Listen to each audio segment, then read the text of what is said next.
Shalom. Call Haloyim Yahweh Ba'ashem Yahushai Ba'ashem Rachak Wadash Shanya Kobad Gadwala Rakwab Zakwanyam Nawa Wa Shalayakim Nawa, and that's double honors to our apostles and elders of Great Millstone, Shalom, Wabarakim Labakanyam Shalayasharala, and that's peace and blessings to the elect of Israel. So I'm sure all of you have heard about this that IUIC did, and I wasn't going to touch on it, honestly. I didn't have much words about it until I seen this article. And of course, it's titled The Dangerous Rise of Black Hebrew Israelites. And, there is a lot to talk about, but these points have already been made by other apostles and elders and Akim. So I'm just going to give my 2 cents as it relates to this,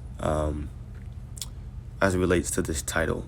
When you do something like this and you come out there and, not only was it hundreds, I'm sure it was in the thousands in terms of how many IUIC members were out there marching. When you do something like this, it's nothing more than a boast of power. You're just showing off your power in terms of saying, hey, look at our strength in numbers. All of you are unified, marching, going down the street, chanting the same thing. And it's nothing that the scriptures tell us to do. If we're being all the way real, it's just not. The Bible tells us to get out there on the highways and byways and to bid them to come into the marriage, compel them to come in, meaning we teach this word, the word draws them in, and that's it. It's just, this isn't the way that the scriptures talk about. That's all I have to say on that. But of course, when you do something like this, then now you have articles such as The Dangerous Rise.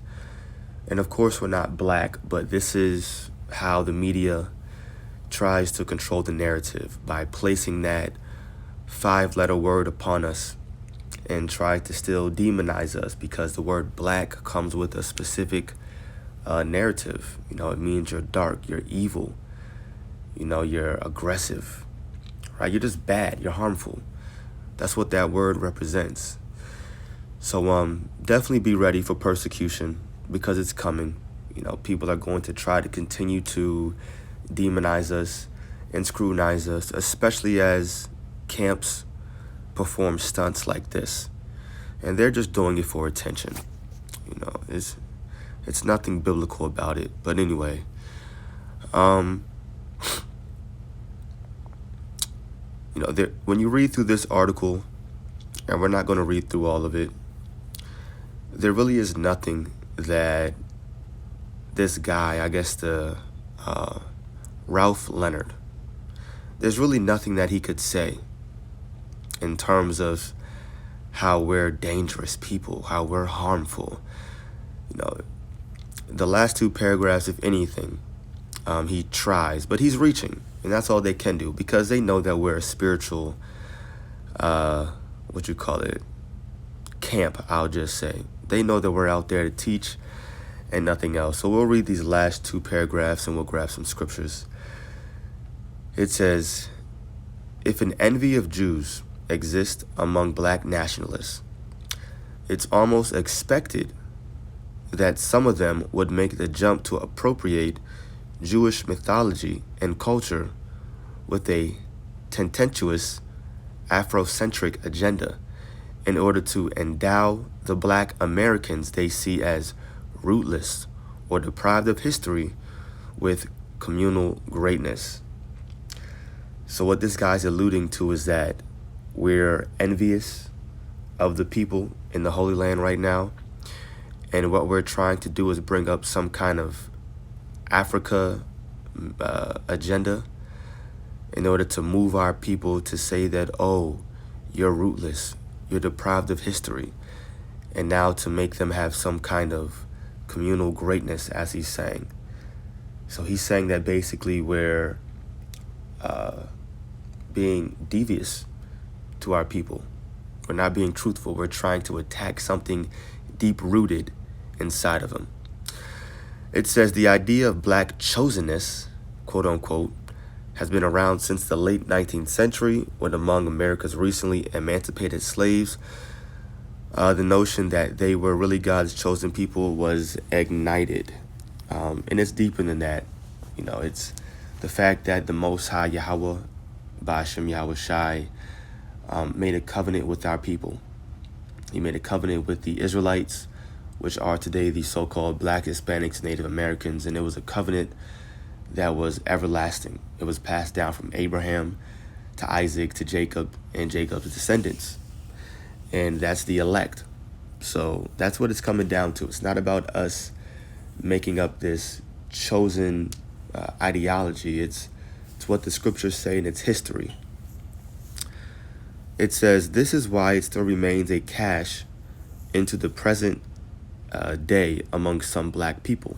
And it's not a black thing. When you read his article, he says that they believe that the black people are God's chosen people. No, that's them trying to take control of the narrative, because when you speak to us here at GMS, starting with Apostle Tahar on down, we continuously preach that you're going to have Israelites, actual Israelites, that look like all other nations in which we were scattered. So it's not a color thing. You people are the only ones that bring up color. We haven't said all black people are Israelites. As a matter of fact, if anything, we've said that you may have some so-called black people that are the other nations that are actually Edomites. But it takes spiritual discernment to see through that. And more importantly, the angels are going to come back and make that distinction. It says, but chasing chosenness in this way will always be elusive and lead only to the toxic swamp of racial animus that at its worst, as the 2019 New Jersey shooting showed, can be lethal. That's the most that he could say in this article. He didn't have anything on us to say that, oh, what they're doing is dangerous. They're out there with guns and they're plotting on what they can do, blah, blah, blah. No. He's just saying it can be lethal, and he's bringing up that 2019 New Jersey shooting, which who knows if he was actually a part of us. From my understanding, he wasn't a part of a camp. He just claimed that he was an Hebrew Israelite. But we don't have any teachings that promote anything that like what that man did up in Jersey. But anyway, the main thing that this made me think of is how, slander is going to come. Persecution is going to come. Esau, Edom is going to try to control the narrative in order to come down on us. And that's okay. These things are all biblical, especially slander. Salakia. Thought I had it up. Salakia, this is Matthew chapter, I believe 6 is good. Or maybe it's 5. And Salakia about my nose, just a little bit stuffy. Trying to get over this cold.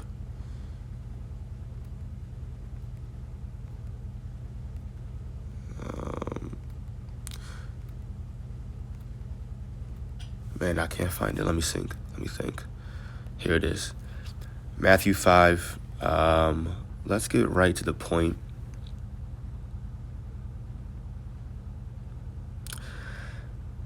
Yeah, it says, verse 10, blessed are they which are persecuted for righteousness' sake, for theirs is the kingdom of heaven.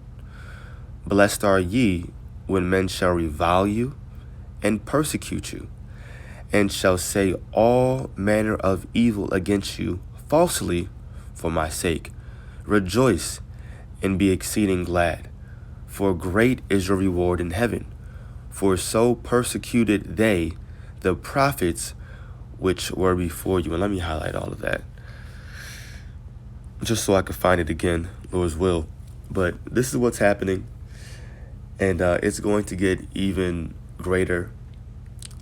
Esau has to try to provoke other people to make it seem as if we're dangerous, so that he has a reason to come down hard on us, because as of right now, as it stands, he can't do anything. And you never know how or what really behind the scenes is taking place in IUIC, with the thousands of members that they have, with all the money that Bishop Nate has, and that just a large following of his congregation. And of course, we know he signed, what is it called, that I believe it's called 501c3 charter.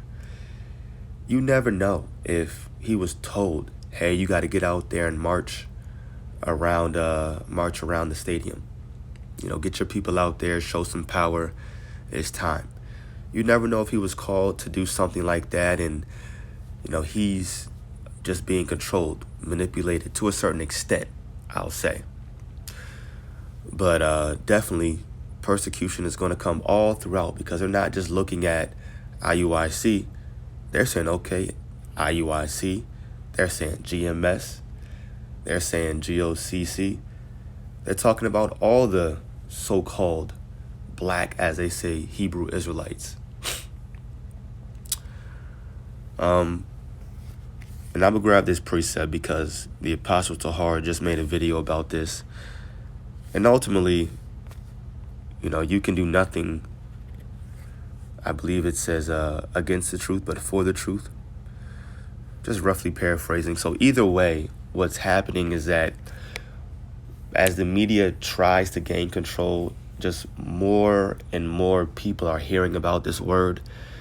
And amongst the large population of people hearing, you have your elect within that circle that are going to hear, pray, repent, come back, and get in with the right doctrine.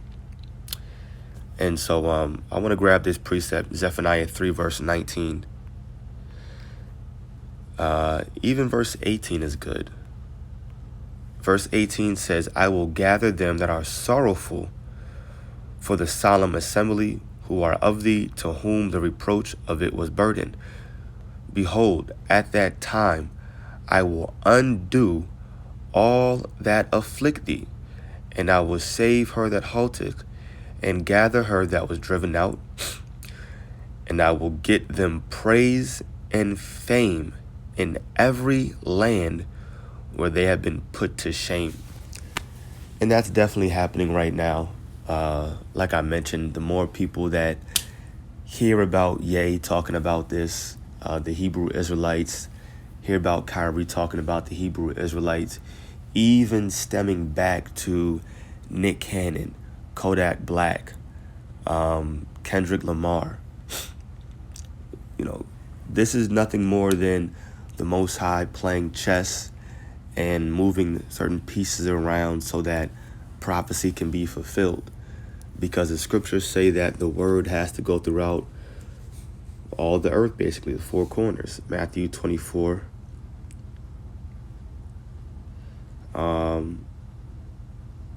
Verse 14. And this gospel of the kingdom shall be preached in all the world for a witness unto all nations, and then shall the end come. And once that happens, it's going to come with a certain level of persecution. As a matter of fact, we'll end off with this precept right here. Right in 2nd Ezra, the 16th chapter. Because this shows who Esau Edom is going to come down hard on. Or at least his true intent. 2nd Ezra 16 verse 70 says, For there shall be in every place and in the next cities a great insurrection upon those that fear the Lord. An insurrection is an uprising or a coming against. And that insurrection or uprising is going to happen specifically upon those that fear the Lord. Who's that? That's the Hebrew Israelites. And specifically the elect. Those that are coming back to our heritage in truth and in sincerity, coming back to our power, Yahweh Ba'ashem Yahweh Shai, in what's the proper word? A mind of humility and repentance. And that's what Esau fears. He doesn't want that to happen. It says, they shall be like madmen, sparing none, but still spoiling and destroying those that fear the Lord. But fret not, because the scriptures say that we're going to be protected. We're going to be safe. We're going to be fed. So we really have nothing to worry about. But this is showing Esau's intention, who he really wants to come down hard on, because he views us coming back to our nationality, repenting, coming back to our God, our power. He views that as a threat to his society. And it is a threat, but it's not like we're doing anything physical. The scriptures say to wait upon the Lord, and he's going to rise up to the prey. So we're not doing anything, but by us saying certain things like that and bringing out the truth of the Bible, he knows that his kingdom is falling, and therefore that's the threat right there. Verse 72 and 73 say, for they shall waste and take away their goods and cast them out of their houses. Then shall they be known, then shall they be known who are my chosen, and they shall be tried as the gold in the fire. So we're going to come out, as gold, pure gold, purified, and you got to believe that. Like I mentioned, the scriptures promise, deliverance, and promises salvation, protection for those that just keep the faith. That's it. That's all we have to do. Just keep the faith. It comes with discipline. It comes with examining yourself. It comes with staying in the spirit, praying, fasting. As long as we do these things, and we can't fall astray. So I just wanted to bring out that video, give my 2 cents on this whole thing right here. And more importantly, as the article says, the dangerous rise of the black Hebrew Israelites. It's just going to come with persecution and slander, but that's okay. The scriptures call us blessed for all these things happening unto us, and we got to believe that. So I pray that this video was edifying to the elect. Call Haloyim, Yahweh Ba'ashem, Yahweh Shai Ba'ashem, Rachakodash. Double honors to our apostles and elders of Great Millstone. Peace and blessings to the elect. Shalom.